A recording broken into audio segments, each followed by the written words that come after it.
Na siasa na wanasiasa na kuangazia masaibu ya waathiriwa ama familia za waathiriwa wa maandamano, ambapo familia hizo sasa zinashinikiza kufidiwa kutokana na hasara waliopata baada ya wapendwa wao kuumia na wengine kuaga dunia wakati wa maandamano hayo.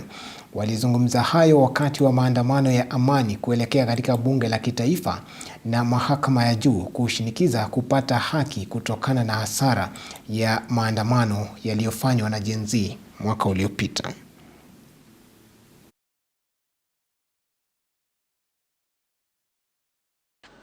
Nikashutiwa, nilibegwa watu wa familia yetu na wakanitolea 160,000 yenye mimi singe manage kutoa, nikaekwa chuma.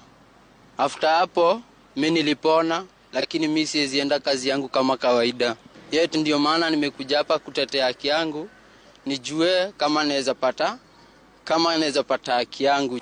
Nilikuwa nimetangulia mbele na mtoto amenifuata nyuma anasukuma mkokoteni. Wakati nilisonga nikasema wacha nitembea haraka, nimeona maaskari wametokea huko 56 wanaweza kunipata hapa na vile furuki iko nyuma. Sasa mimi sasa nilitembea kusonga, nasikia mlio ya risasi.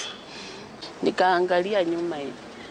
Na kumbe kijana yangu alikuwa kwa mkokoteni anasukuma, aliangalia nyuma na ndio risasi ilimpiga kwa mdomo. Ikatoka, alikuwa na mwenzake wakisukuma na ikachoma mwenzake hivi. In nutshell, we are presenting a petition to Parliament to urge them for their support, so that being the legislators, let them also speak in unison or in unitarity towards supporting the presidential directive for compensation. We support the Professor Makau Mutua Commission, but still have a greater pain with the judicial system.